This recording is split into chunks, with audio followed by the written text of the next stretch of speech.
I've been meaning to make this video a lot sooner than right now, but I've been very busy moving. I was supposed to be out of here March 15th. Today is, this phone's broken. Today is definitely not March 15th though. It's actually probably like April 15th or maybe even past that. Long story short, I am moving out of my apartment. I'm definitely gonna title this some clickbait ass shit like moving out of my $4,000 a month apartment in Los Angeles. I am moving solely because of two main reasons. One is obviously, like, just judging by the title, who the hell is paying $4,000 in rent? Like, sure, it's cute to do for a while. My issue now is like, I do want to buy property and I don't want to keep chipping away at money that I could be saving to buy property or like do something that actually benefits me rather than just renting. And I'm also trying to start two other businesses that I'll get into in another video. In order to do that, I need money on hand, not going to fucking rent.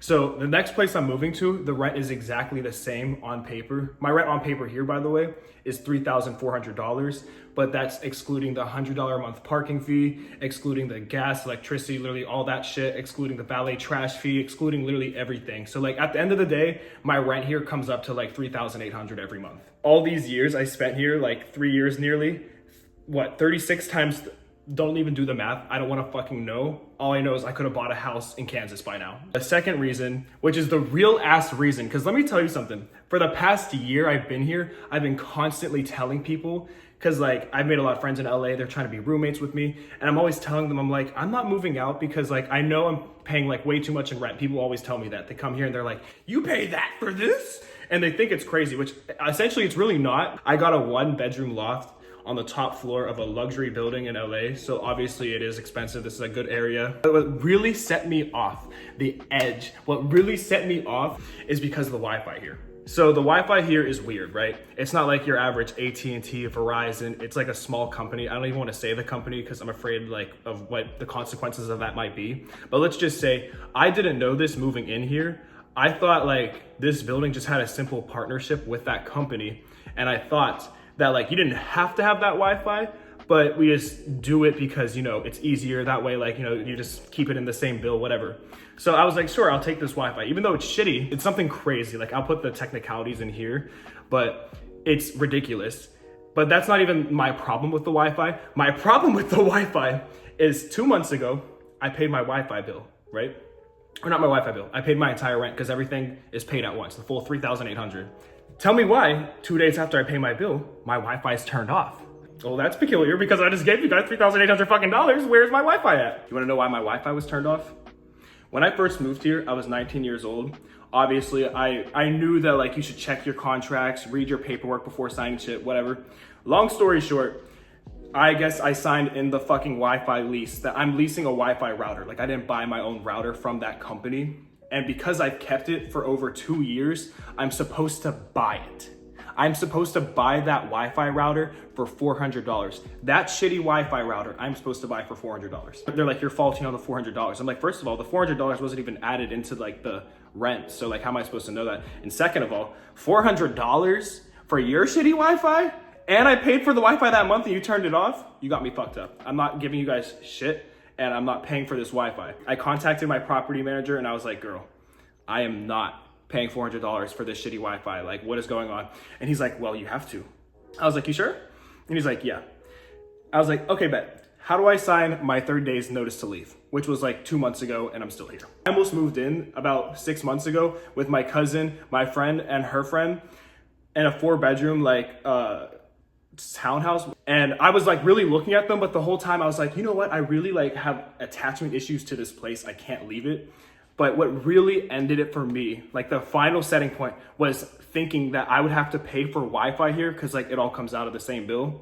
I would have to pay for the Wi-Fi and not receive the Wi-Fi unless I pay the $400.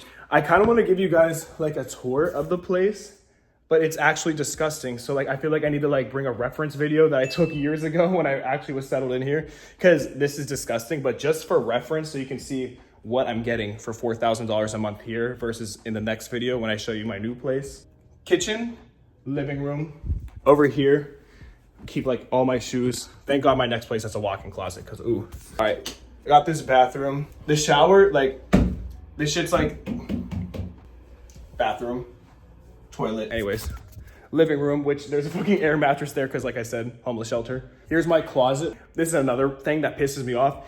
The service here is so bad. Like when something happens, this closet door, right? I knocked it off the fucking hinge because it's just shitty. It's a shitty closet. Not enough room to fucking put anything in here besides what? Like a cat? I broke that door 3 times. And every time they fix it, it takes them like a month to do it. And I'm gonna show you my balcony now. I usually have grass patches down here, but I'm throwing them all away because they're disgusting. Here's the view. Kind of like the view, but the view at my other place is definitely better. And this is also shared. So like on that side is my neighbors if they ever were to come out, which I've literally never seen her come outside. So we go upstairs. This is one thing I'm gonna miss, like these big ass windows, the high ass ceilings, because nowhere else has this shit really. The view's the camera just doesn't do the justice. Like what I'm seeing with my own eyes right now is a lot more appealing to me than what you are seeing. You're just gonna have to believe me. Anyways, this is my bedroom. I was drunk and came home and got naked right there, sorry. It's very compact, and I have 2 dressers in here because obviously that closet ain't shit, and I have the hanger there. Just for reference, this is what I'm working with. $4,000 a month in Los Angeles. That is what that gets you. Another reason this place is dirty is because guess what? Thank God I have good credit when I moved in here because my deposit was only $800, which like, if you know anything about renting, it's usually your full 1 month's rent or that times 2 in Los Angeles. Obviously the security deposit is, you know, to fix anything you fucked up, which I haven't fucked up anything in here really besides punching a hole in the bathroom wall, but I definitely fixed that myself and they don't know about that until they see this video. So they have nothing really to keep my money for. However, they're definitely gonna keep it because 1, I'm faulty on the payment for this month. And because 2, in the email for like the 30 days notice to leave, they specifically said no matter what, they're taking out a $350 cleaning fee to make it, you know, presentable for the next person to move in here. So no matter what, I would only be getting 550 of the 800. And honestly, that's like not enough for me to care. So I'm gonna leave this place like a fucking pigsty. I might even pee on the floor before leaving, matter of fact. Share your thoughts in the comments down below because I just know all these Midwestern people are gonna comment and be like, $4,000 for that? Like, I know, which also like, I do understand why it costs this. Like, I'm not complaining about the price. I'm just complaining about the fact that I'm moving into a 2-bedroom right now with a roommate, but the 2-bedroom costs the exact same as this does. And it's 200 square feet bigger. Same area, basically, literally 5 minutes away. Better view. I feel like this price wasn't worth it, but what really wasn't worth it was that motherfucking Wi-Fi. Fuck that Wi-Fi.